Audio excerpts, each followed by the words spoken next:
Good evening, good morning, good afternoon. Welcome to the Same Old Arsenal podcast, the Sunday interactive show, a new show that will be brought every other Sunday to yourselves, a show that is driven by yourselves with your comments and your questions inside the chat box. We'll start off, we'll have a little chat, and then we'll let everyone get their questions in or their comments in or anything you want to talk about. Put it in the comments and me and Graham shall discuss. Graham, how are you, sir? I'm very well, mate. Good evening, good afternoon. Another debut show, mate. That's 2 in 3 days. 2 in 3 days. Yeah. Thought it went really well with Amanda on Friday night. I think she was excellent, wasn't she? Really good reaction to the first show. So good debut show there with Amanda, and good to kick off this new interactive show with you on a Sunday. So I'm really lucky. Spent Friday with Amanda, Sunday with you. Who needs Sophie Rose in the back of a taxi?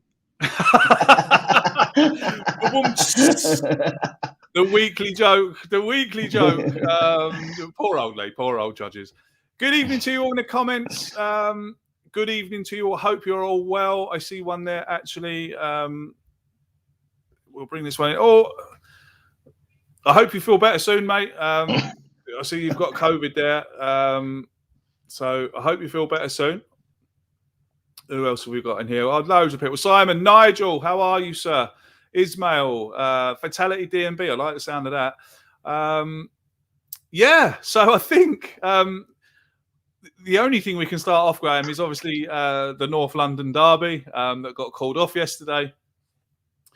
I think Tottenham and their supporters and the general population of journalists have actually united the Arsenal fans. Yesterday was so much fun on Twitter. I had a lot of fun. Anyone who follows me might have seen like the same photograph being tweeted out 200 times. I found a nice picture of Mikel Arteta drinking a glass of wine with cheers written underneath it. And I just any Spurs fan that I saw crying, I just sent it to him. Immature, probably. Did I have fun? Yeah, I had great fun. Graham, the uproar, directed towards Arsenal calling off a game. There's been 20 postponements, including that one in the Premier League, but only this one has caused this much trouble. A lot of people saying that. We only had one COVID case, but I believe the rules state that these new COVID rules state that if your player's injured or player's missing and you have COVID cases, then there's grounds for a game to be called off, which I actually didn't know. I thought it was just COVID until I got pulled aside and told what was going on. But what great fun yesterday. I had great fun. Graham, what did you think about it all? First of all, I thought it was really interesting to hear Jamie Carragher call Arsenal out when he said nothing when Liverpool called off their game against us. It was interesting to hear Gary Neville call us out when he said when Man United called their game off, and he didn't say nothing when Man United called their game off. And even Andy Gray today. Remember Andy Gray? Who was a great one for rules and regulations. He was, wasn't he? But even he was calling Arsenal. out. And he used to play for Wolves, did he? And he said nothing when Wolves called off our game at the Emirates on the 28th of December. I mean, so look, and I think Micah Richards, to get it right, of Man City, ex-Man City, he's played for a lot of clubs, though, hasn't he? I think he got the right take on it on Sky today. It's almost like it's because it's Arsenal, isn't it? Nothing was said before Arsenal sort of like, I thought, not towed the line. How can I put it? Arsenal went in and did in fact what virtually 7 or 8 Premier League clubs off the top of my head have done over the last month. I mean, the rules and regulations are quite clear. Arsenal have done nothing wrong. They didn't have enough first team players to actually meet the criteria. And also they flagged up to the Premier League that they've had ongoing issues with COVID since December the 21st. So albeit only one COVID casualty this time. We have got, I think, up to potentially 15 first teamers unavailable, could not have fielded the 13 players and 2 goalkeepers needed, which is the regulation. And those rules are made by the Premier League, Craig. They're not made by Arsenal. Yeah. And Arsenal didn't take the decision, did they? The Premier League took the decision. The same Premier League that called off games for Man United, Spurs, Newcastle, Burnley, Wolves, all these other clubs. I can't remember more off the top of my head. But so the rules are clear. All the Premier League clubs were aware of the rule. The rules, I think, might have changed during the season, but all the Premier League clubs accepted the rules. So for this furore now, and it comes from Sky pundits who basically couldn't have their little cosy Sunday afternoon in front of the telly earning loads of money, Sky TV, and for all those sort of like Tottenham fans and Tottenham people coming out of the woodwork this weekend, they said nothing when they called off their Europa League game against Rennes. And there was some guy today on a Tottenham channel building a case for the fact it was unfair on the fans. And this is a club that called off the game against Rennes when Rennes actually arrived in London for the game and their fans were over it. So it's absolute hypocrisy. The only thing why it looks slightly bad for Arsenal is that basically Liverpool, after Arsenal, I think in some quarters, some Arsenal fans and maybe in the media said about what was said about Liverpool when they called off their game. I don't think Arsenal were too happy with that.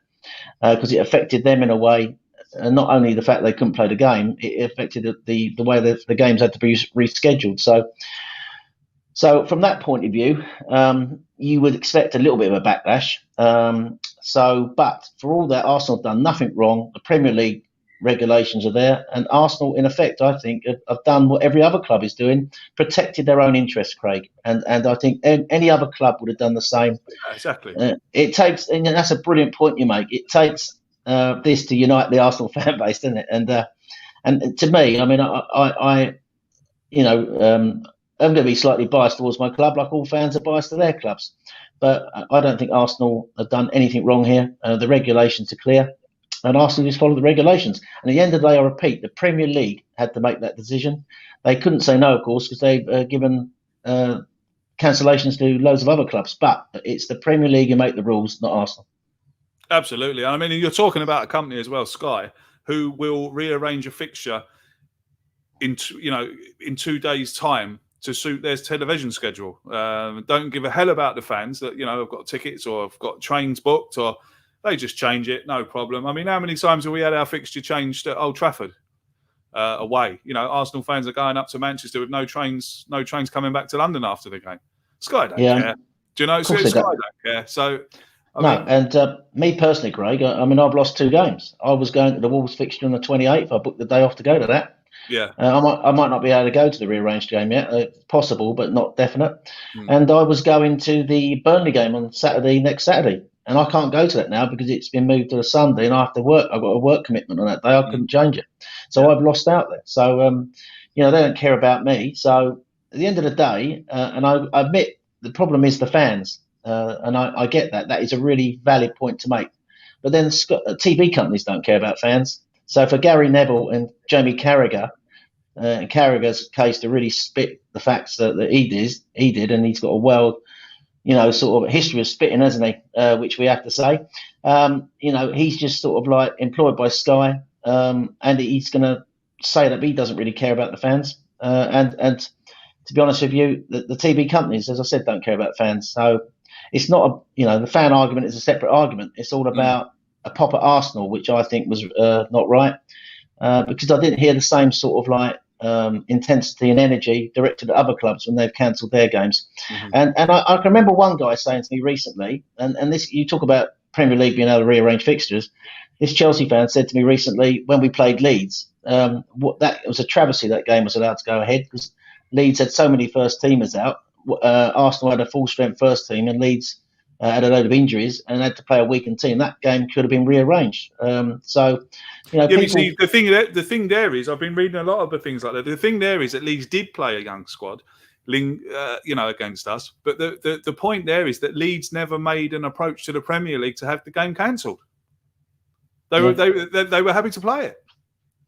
Yeah, no, but I was just making the point. You can pick and choose your arguments to suit your agenda, can't you? But I don't think Arsenal have done, I think, what every other club would have done in Arsenal's position, and you'll probably find other clubs are going to do it. So the rule is there. The clubs knew it was there. I'm pretty sure they knew of it. I'm pretty sure they accepted it when the Premier League must have sent it out to them. So we're getting this fuss now, really, from pundits trying to sort of. People like nobodies like irrelevant people like Adrian Durham trying to drum up views for their radio or clicks for their radio show and views for their TV platforms by making arguments out of this. But at the end of the day, it's the Premier League who set the rules and the regulations, and clubs apply, and Premier League decide whether their application is valid. Absolutely, I agree with you totally. But it's the Premier. Like again, You can pick and bicker at Arsenal all you like.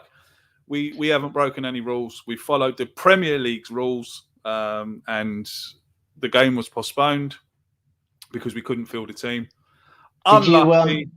Sorry, Craig. Did you see that salty statement from Tottenham? Oh, that was absolutely laughable.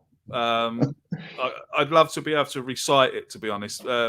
The bit that made me laugh the most was it. We are disappointed and somewhat surprised at the Premier League's choice to postpone the game. Have you got it there? Yeah, I'm just trying to get it up here because at Arsenal. I think whatever you think, when we make a statement, the club makes a statement. It's always done with dignity, isn't it? We've got some comments coming on this. Hendon Guna makes a great point about the Leeds game. Leeds had loads of players missing today, and they've gone and beaten West Ham. Absolutely good point. Yeah, William Wheeler makes the point as well that we're the youngest side in the Premier League anyway. So what's the point of us? Oh, you're not playing your young fellas. This is the Tottenham statement. Our derby against Arsenal has been postponed. This follows an application from Arsenal to the Premier League on the basis of a combination of COVID, existing and recent injuries, and players on international duty at the African Cup of Nations. We are extremely surprised that this application has been approved. We ourselves were disqualified from the European Conference League after a significant number of COVID cases meant we needed to reschedule a fixture. And our application to move our Leicester fixture was not approved, only for it to be subsequently postponed when Leicester applied. Good old Leicester. But look, if you lose to Mura in the Europa League, the bottom ranked team in the Europa Conference, maybe you don't deserve to go through anyway. So absolutely. There's petitions out. I've seen petitions out from Spurs fans trying to get us docked points. They're some of their fans are writing songs about it. To sing in the stadium for. Can you imagine if we had a petition to dock them trophies?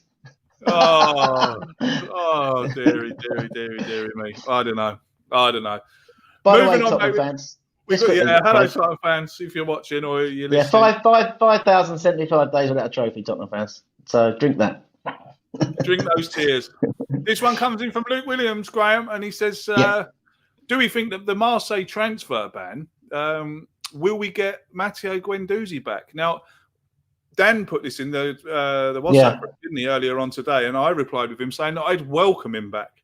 How would you feel about Guendouzi coming back to the Arsenal? Well, I think that Dan's right. I think we get him back, don't we? I would take him back, not least because we've got issues in midfield.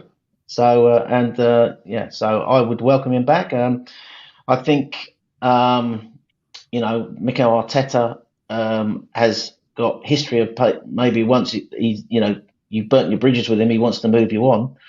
But look, I always think that if a player comes back, a bit like Lukaku, who made a statement the other week and has apologised, Guendouzi come back and said the right things. He needs us, we need him. So I could see us sort of like needing him to come back into that midfield. Midfield at the moment, we are short of midfield, of course. So, and of course, it's not, I think, the next season, mind you, and we probably will go into the transfer market. But look, I would take him back. The one thing I liked about him is that for all his issues that Arteta didn't like, when he was on the pitch, he was 100% committed. You couldn't doubt the fact that he was passionate. fought. He wore the badge. Do you know what I mean, on the pitch, and he cared. He made some mistakes. He was a young bloke, but maybe a couple of years on, he would have learned from that, and maybe we see a new Matteo Guendouzi. But look, in answer to the question, I think he will come back because of what Marseille have said today.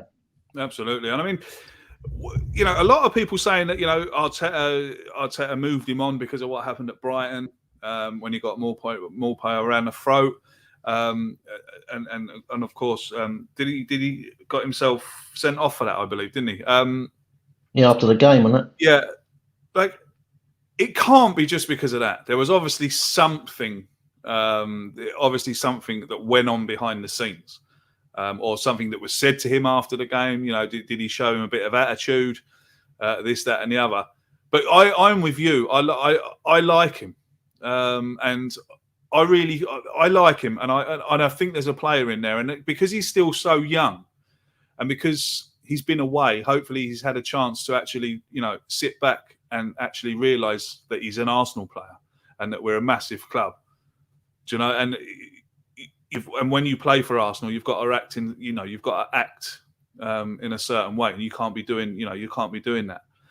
I think I hope that he's gone away and he said he's thought about things like that to himself, and he comes back, and I'm sure, and I'm pretty sure he could do a job for us. I really do. I really, really do. Yeah, I think all people deserve a second chance in life, Craig. And if he learns from it. Look, I think there was probably a bit more to it than just what happened at Brighton. No doubt about it. He's a young guy who, let's face it, was Emery's favourite at Arsenal. So when Arteta come along, the whole dynamics changed for him. Arteta obviously changed the way he wanted discipline at the club. Whatever you think of Arteta's non-negotiables, he obviously fell... flawed in that area. But for all that, he was a young guy. And he said some things since he's gone that I'm not too happy about, to be honest. So we don't know, to be honest, whether he really wants to come back, do we? That's another thing we haven't spoke about. But Arsenal is a big club. He is more experienced now. And I wouldn't say I'd rule it out, but it obviously depends again on the manager. The manager might not... although he'll still be our player, the manager might want to sell him. I don't know. But obviously, he can't stay at Marseille. But this one comes... I mean, and Andrew, thanks for your comment, mate. He says he won't come back. The deal is okay because it was in place before the ban was given. There you go. Yeah, there you go. Well, I mean, if that's the case, then he's not coming back. So what we said is irrelevant, isn't it? So he's not coming back. So didn't want him back anyway. Yeah, he's rubbish. Yeah. This one comes in from Cigarettes and Arsenal. Great name, that. Great name. Yeah. Love it. Love it. We need a different type of midfielder, more in the Bruno. How do you say his name, Graham? The Brazilian. Bruno Guimaraes, is it? Guimaraes, yeah. Guimaraes, with Odegaard in the starting 11, Guendouzi would be nothing more than an impact sub. Yeah, possibly, and I think Guimaraes would be a great fit for Arsenal. No doubt about it. And I watched his performance the other night in a top French game against the top club in France, and he was superb. And he's an international footballer, so Edu will be well aware of his qualities, and I think he's just the type of player we need. Yeah, so if Guendouzi come back, no, he wouldn't be ahead of a player like that, would he? Even if he would have come back. But I think the thing is, if you look at our midfield, I think we lack central midfield presence at the moment, and that was showed last week at Nottingham Forest. I do think we need to move on from Granit Xhaka. I think for a number of reasons. One, I think not least because I think he makes too many mistakes on the field, as we know. He keeps getting sent off. I think that I just think also the way Arteta wants to play, to press up high, I don't think he can do that as well as I would like from that type of player. For all that, last week I didn't think it was entirely his fault when he got sent off, because as I said to Amanda on Friday night, there were other people to blame in that. I thought that Arsenal got caught out and he was chasing back. He shouldn't have been in that position because he'd gone high to press. And Gabriel also committed high, which meant only White was back in our half when Liverpool made their transition and Robertson pinged that fabulous pass. I also think Ramsdale could have been out further out. I've always said this season, one of the things Ramsdale's offered the club is that he's always that further out of his goal than Leno, and he's further up the pitch anticipating things like that. But on Thursday night, he wasn't out of his goal like he normally is. If he'd been 10 yards further out, he would have been able to get that, and maybe Xhaka could have trusted his goalkeeper more and allowed him to come and sweep that away, like you would have seen Ederson for sure come out and get there. So it wasn't just Xhaka's fault, but I just think we need to move on from Xhaka, not least because referees just so keen to send him off. And how long we can allow that narrative to carry on? It's almost like we're being forced by the way Xhaka is looked at by referees. Because, I watched an incident again on Saturday in the Chelsea-Man City game, a similar sort of incident where a Man City player dived in the box, like Silva did against Arsenal. And I think one of the reasons why the decision went against Arsenal was partly because it was Xhaka. Whereas the Chelsea player got away with it, so two separate Man City players both throwing themselves to the ground when somebody pulled at them. But I just think for all that, I think we need better than Granit Xhaka. I mean, he's been at the club. He's not the sole reason we haven't made top four since he's been here, but I think that the fact that we haven't made top four is since he's been in the centre of the midfield. It's been better when he's next to Partey. I'll give him that. He has got qualities that I like. But for all that, I just think the negatives outweigh the positives for me. And I think if we need to get serious about taking this club to where it needs to go, I look at the areas of the team we need to improve, what the next part of the project is for Mikel Arteta, central midfield and a striker who can score 25 goals. If we got that with all these young players and the way he's built that defence, we are going to be challenging, I think. But, I expect us to be up there challenging top four every year and moving as these young players develop towards hopefully competing for the league one day.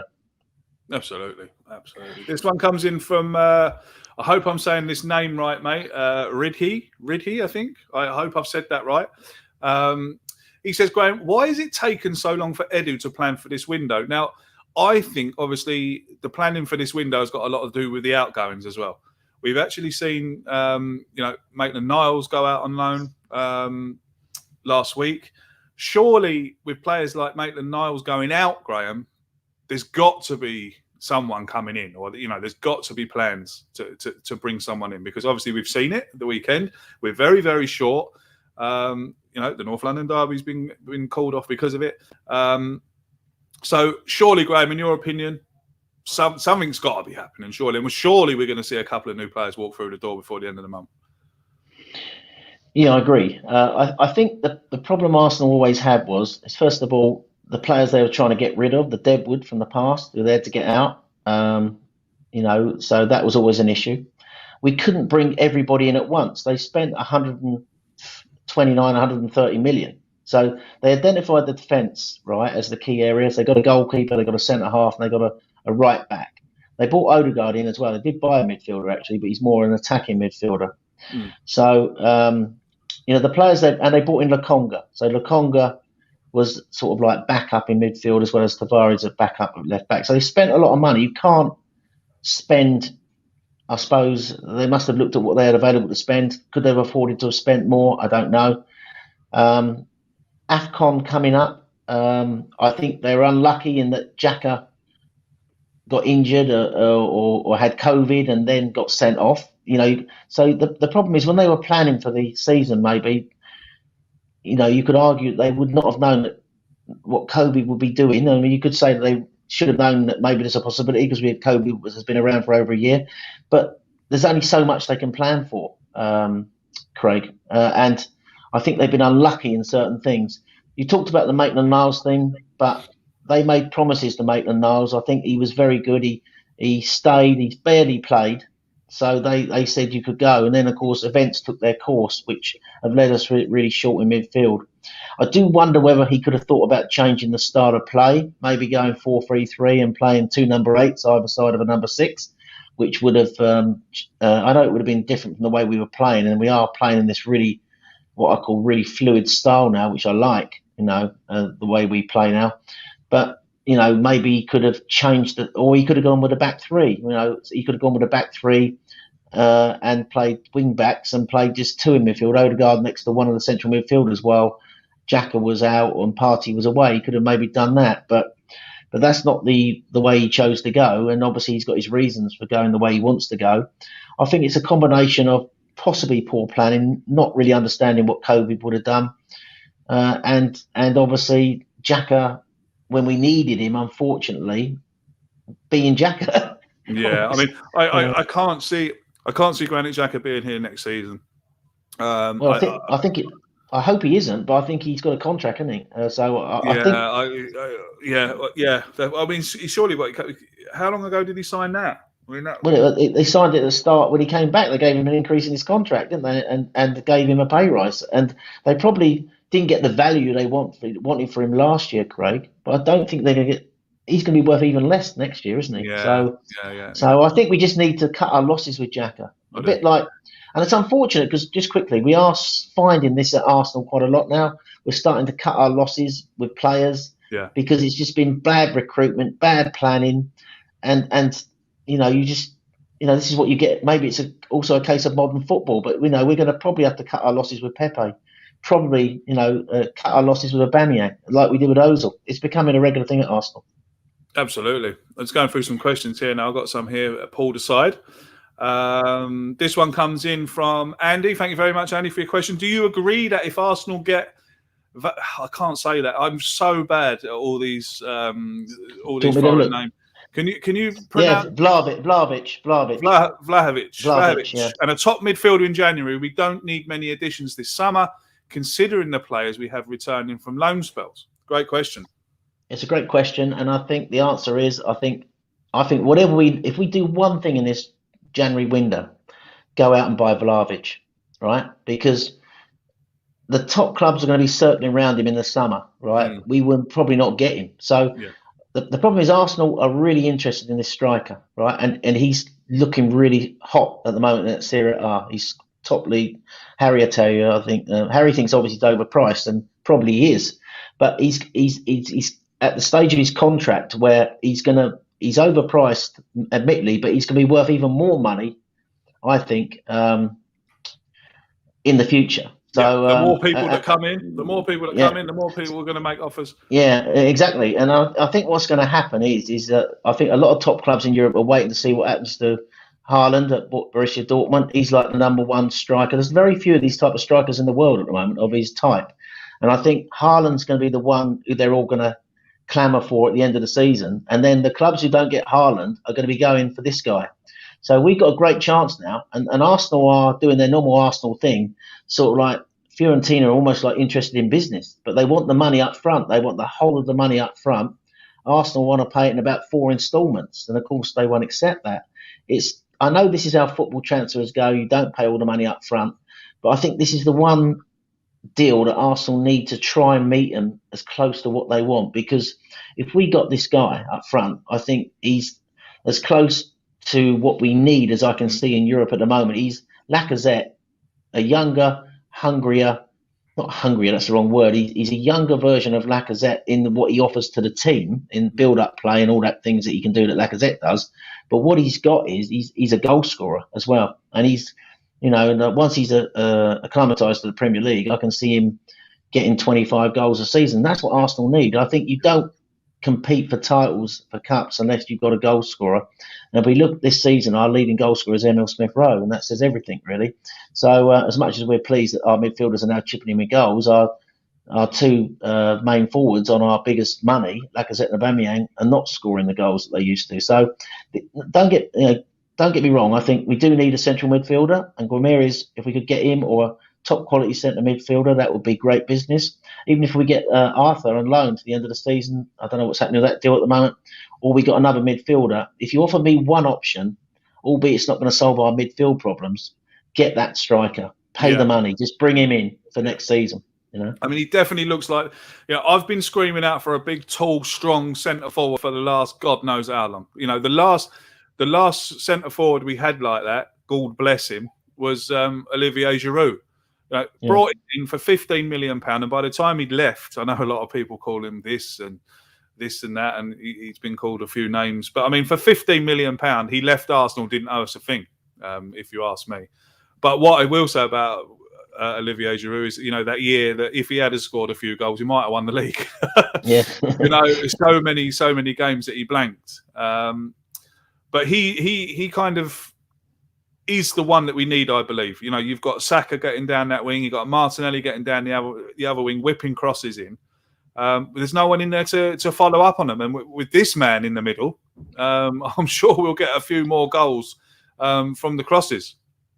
Yeah, he offers us a different dimension, doesn't he? Absolutely. So he to me, you know, looking at him, and obviously I haven't seen probably as much of him as Harry has, but he looks tall, strong, he's skillful, brings players into play, and he scores goals, and that's what you want. And I think he could be just what these young players playing off him will need, you know, sort of Saka on one side, coming short, running in behind, Martinelli with his non-stop energy and ability to go past players, and Odegaard, you know, in the half space as well, will, you know, put him into some good areas where he can finish. And I've seen him finish some really good goals in the last few weeks, so he's quality. So, you know, there are a few doubts whether he can cut it in the Premier League. There always are. It's always a risk. Players come in, but you know, for the money that they want, that's a reasonable price. I think that, you know, where he is in his contract, if he wasn't where he was, Craig, in his contract, he'd be worth a hell of a lot more money, I'll tell you.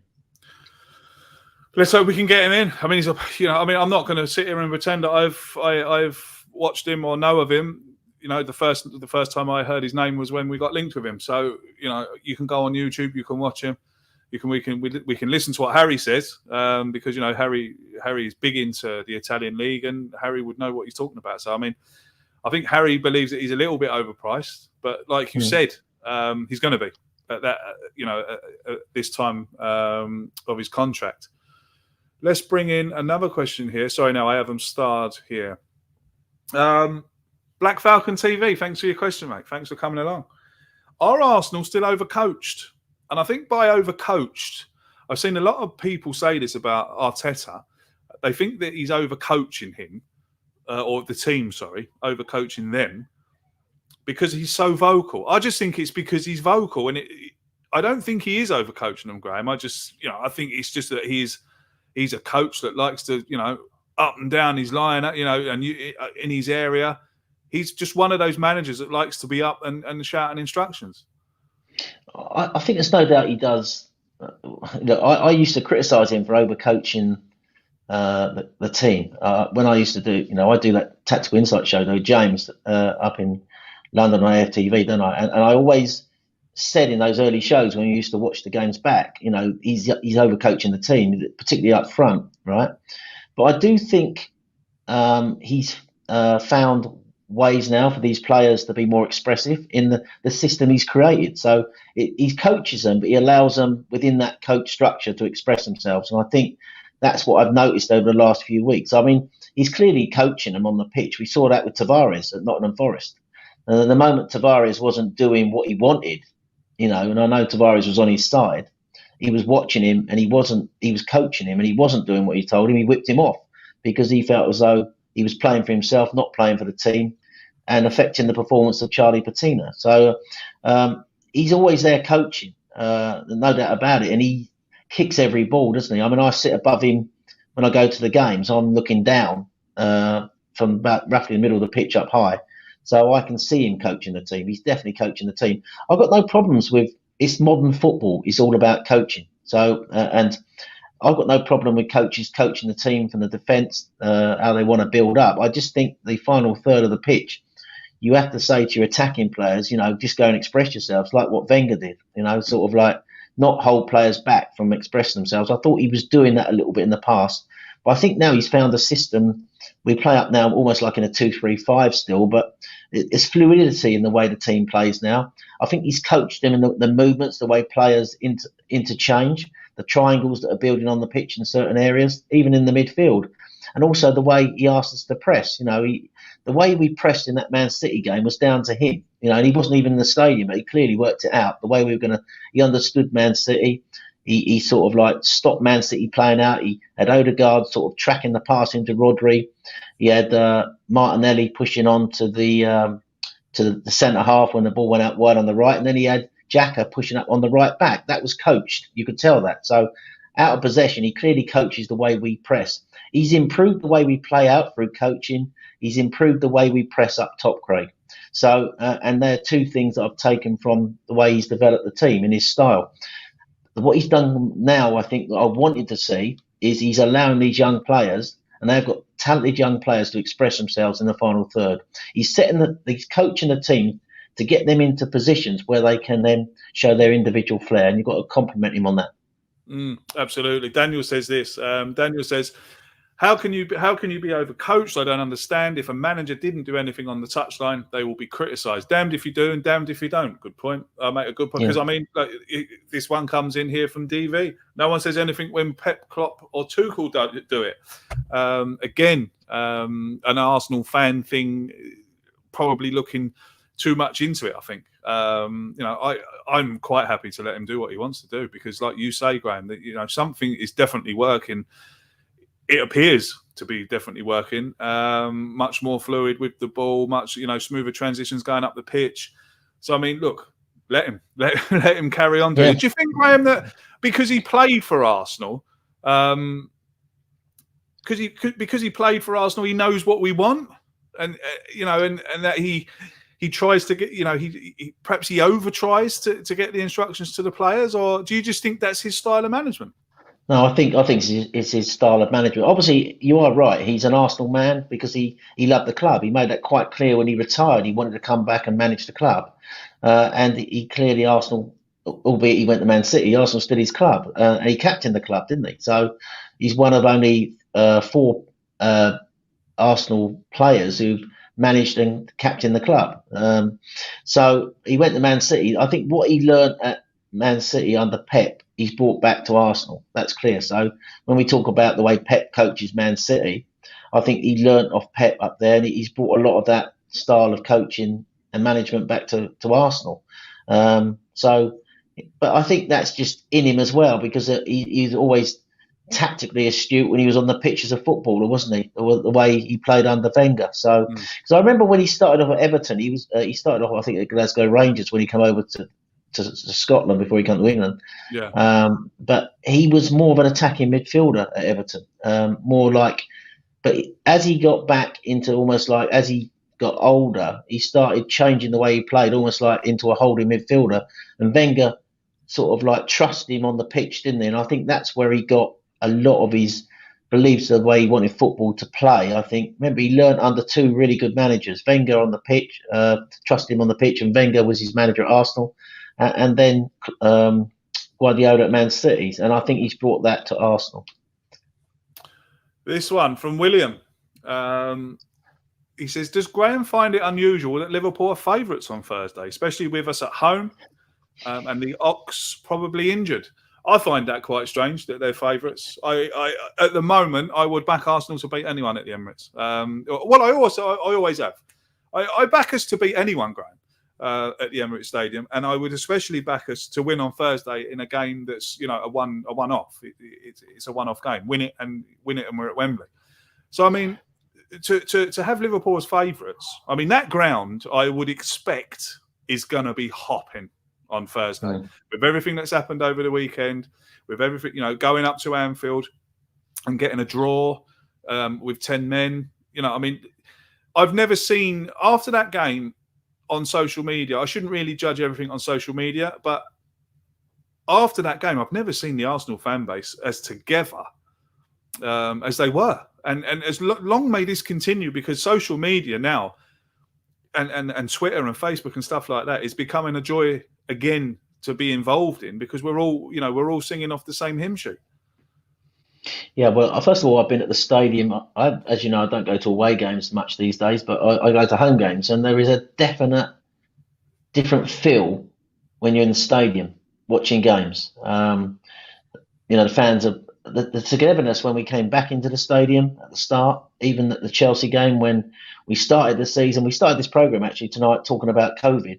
People forget Arsenal started the season with COVID in the camp, and we played Chelsea, the European champions, first home game back. That's my first home game back in the stadium for 533 days. I get that out. I remember it.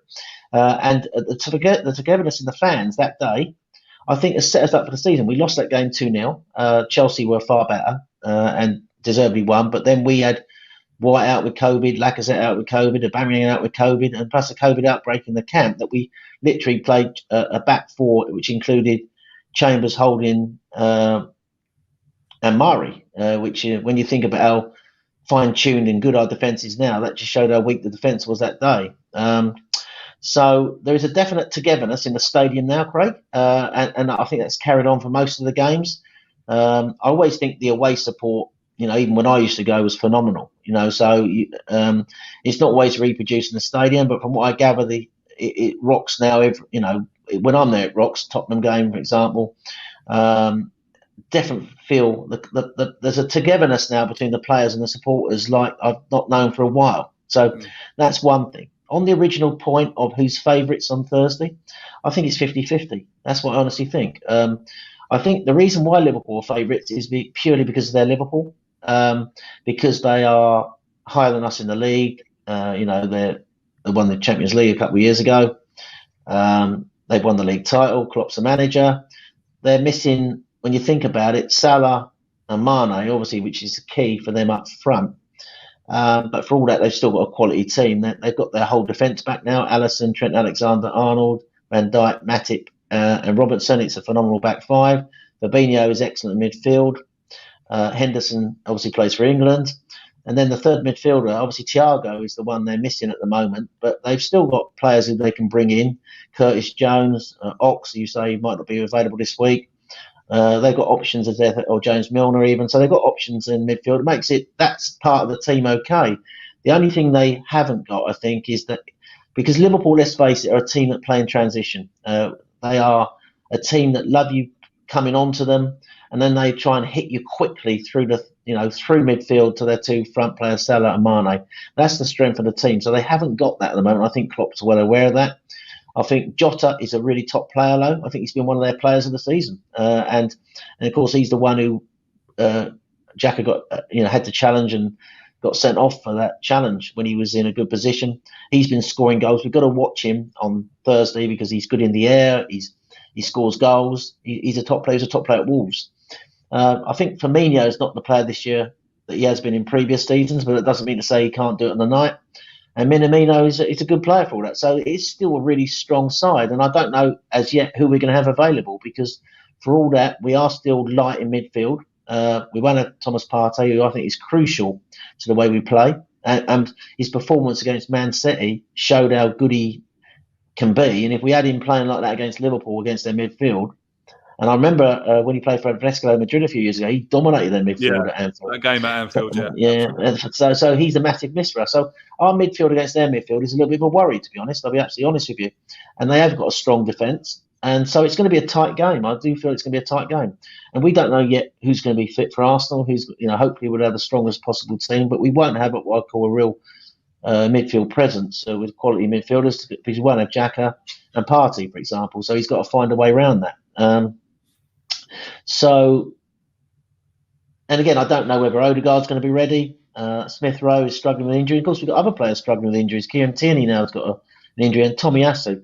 We really do need Tomiyasu back because I think he's been our signing of the season for me. I said it actually back in a early fan cam I did with Robbie that I thought it's going to be our best sign of the season. Everyone laughed at me, and I've watched him. He's without doubt a quality right back, and he gives so much. No so doubt. Much. He enables what he does. He goes unappreciated because he enables other parts of the team to flourish. So we really do need him back. Tierney obviously is crucial as well. And I just think if we have them and Odegaard back, that obviously gives us a great chance. I do worry where the goals are going to come from because if Saka's not fit, I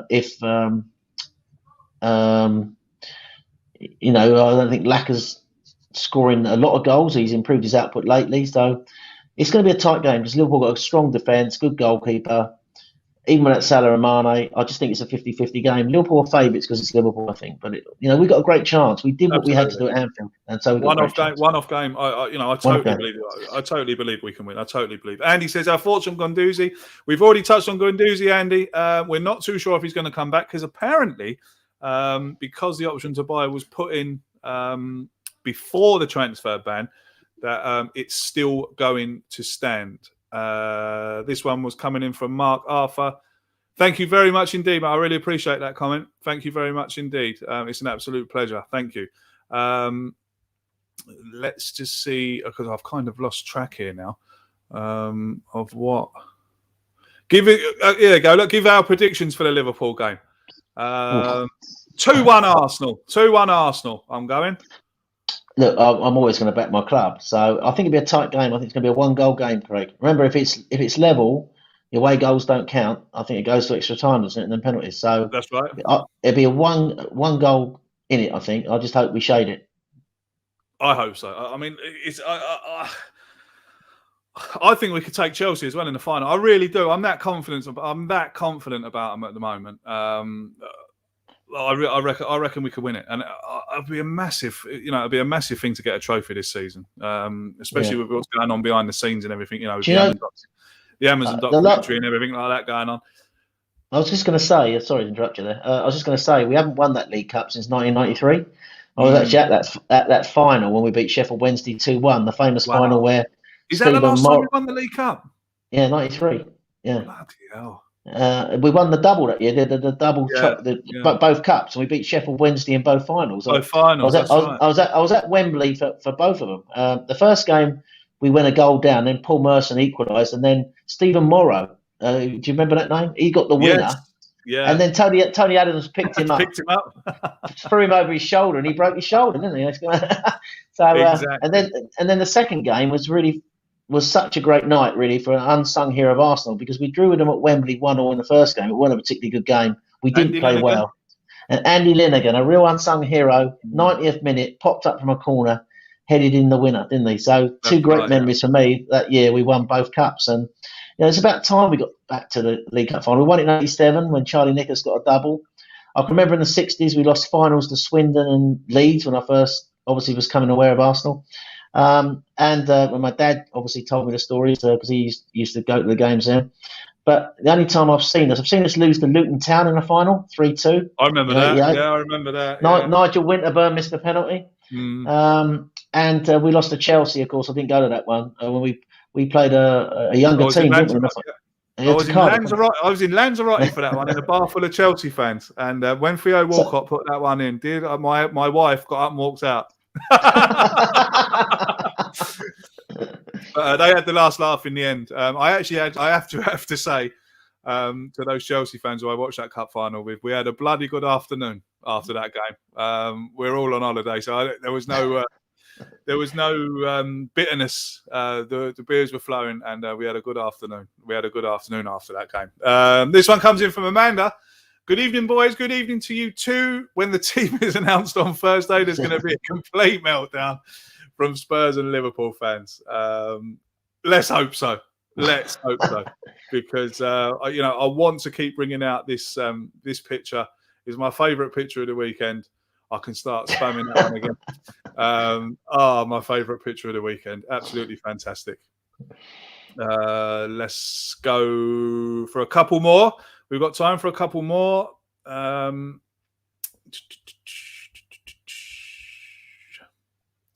Here we are. This one comes in from Andy again. Is there a possibility that we could sign a player in time to be included for Thursday? I don't think there is. No, but I don't think we can we?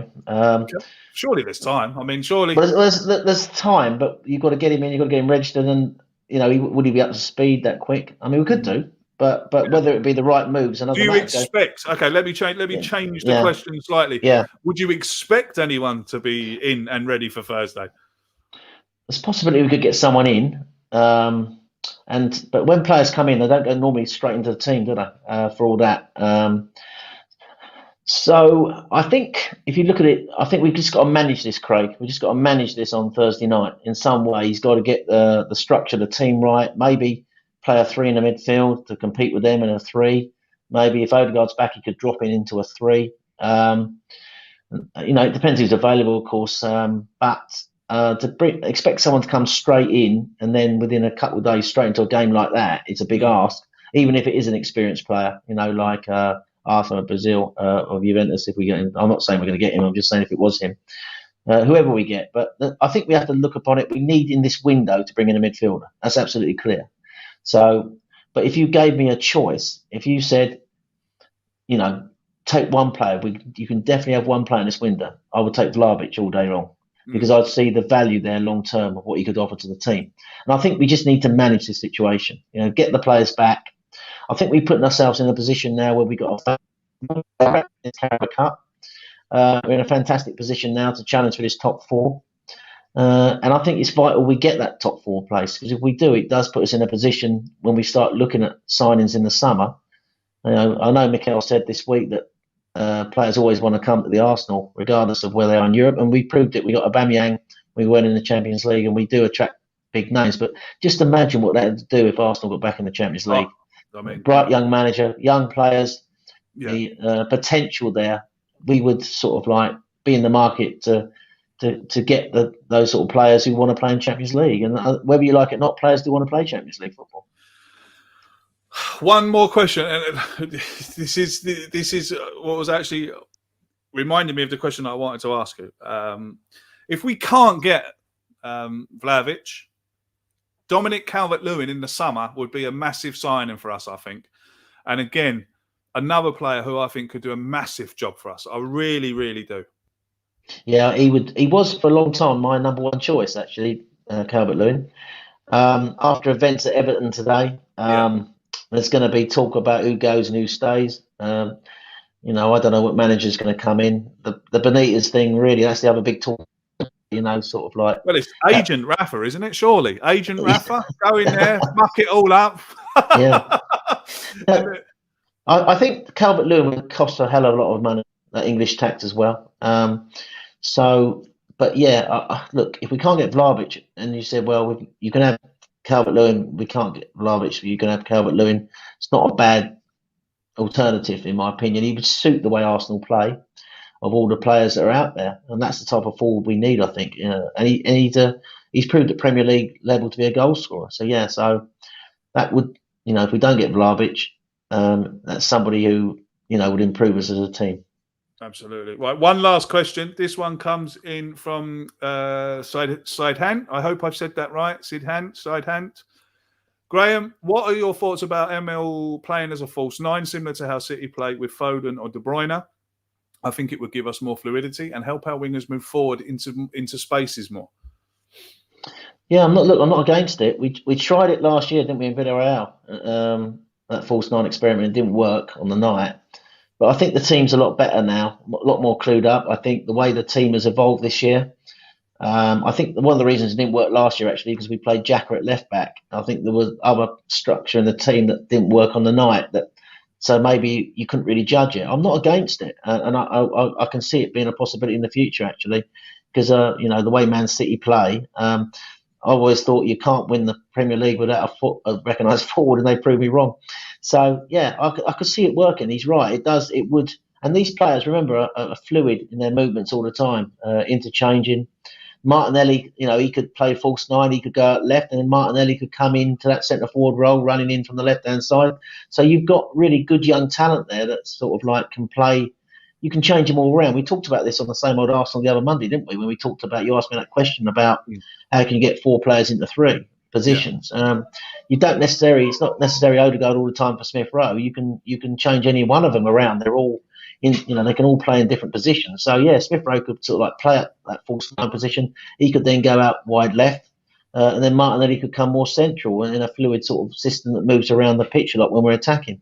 So, but yeah, I'm not against the false nine experiment, and Pep's already proved at Man City with quality players that it works. So, and the one thing we've got, I think, is a lot of quality in that young players. Those young players are far more mature than their years. And I said last year that the importance this year was to build the team around those young players.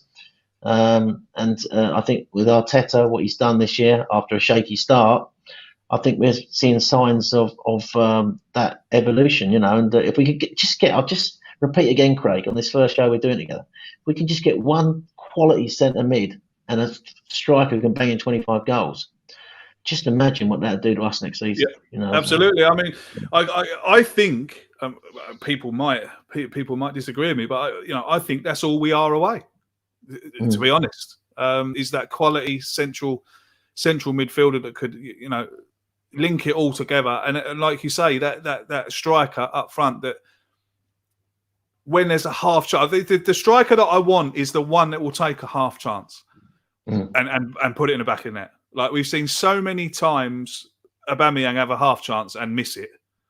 Lacazette has a few half chances and misses it. And when you go back and you sit back, those chances were the difference between 3 points and 1 point. We really need that striker that's going to come in and bang in the half chance and obviously finish the easy ones as well. You'd agree with that, wouldn't you?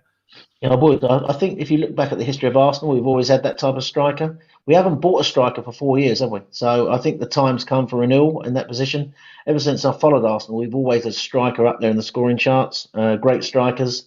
The club has attracted great strikers. So we do need that for 100% for sure. And, there's not a lot of great number 9s in world football at the moment, is there? That's another thing. So if we were to pull off a signing like that, it would just show that the club, as Mikel says, still attracts the top players. Absolutely. I mean, like I said at the start of the show, it is great to see all the Arsenal fans back on side and are united, if you like.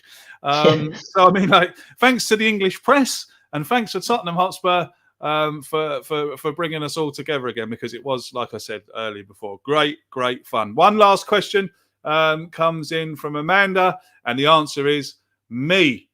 And that's What's the question? What's the question? The question is, who do you prefer as a host, her or me? I mean, yes, it's one answer, isn't there? You're the boss of the channel, so I'm going to go for Amanda. I'll tell you one thing. I think she was really good on Friday night. She was. I know how nervous she was, but she was absolutely brilliant. She sort of grew into it, and I've got some friends who watch the pod. Who not watching it because I'm on it, mind you. They love the same old Arsenal. They watch all the same old Arsenal content. And they're so glad now that you're back. And I just think that she was so good on that on Friday night. And I think you've done you pulled off a coup, mate. You really have. I think you've signed her up. I sent her a message. She is royalty in Arsenal fans. They love Amanda, and she got a lot of respect on Friday. It's good to see her getting some nice comments as well on the video, and I think that show's going to grow this year. Now, I know she's got some big plans for it, and I think she's going to be a great addition to the same old Arsenal family.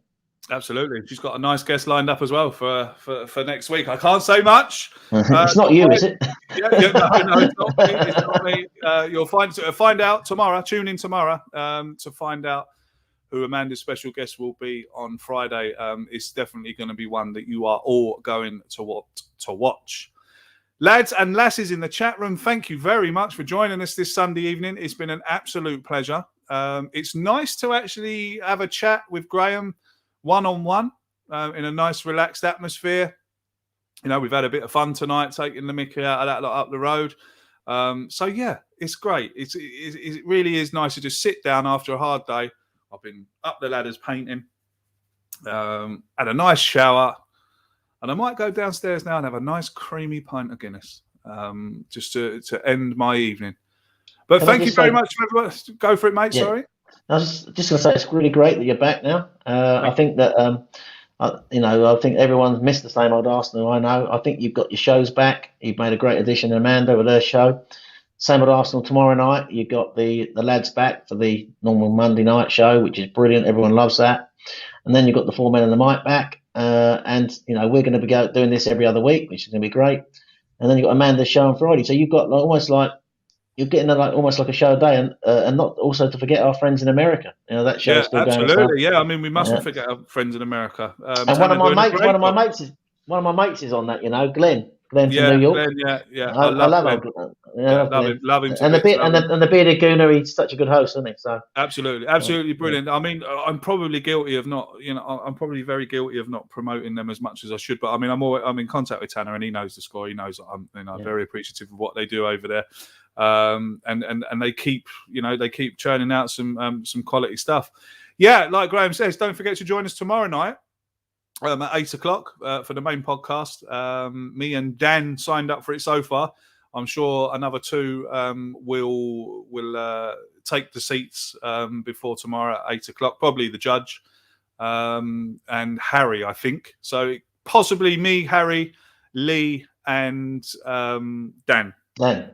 Come and see us at 8 o'clock tomorrow. So until then, we see you again. Up the Arsenal. Tottenham get battered everywhere they go. One more time. Cheers, everyone. There's Mikel now with his nice glass of red sitting at home. Cheers to you. Cheers to Tottenham. And cheers to the British press. Until we see you tomorrow, take care of yourselves and each other. Up the Arsenal.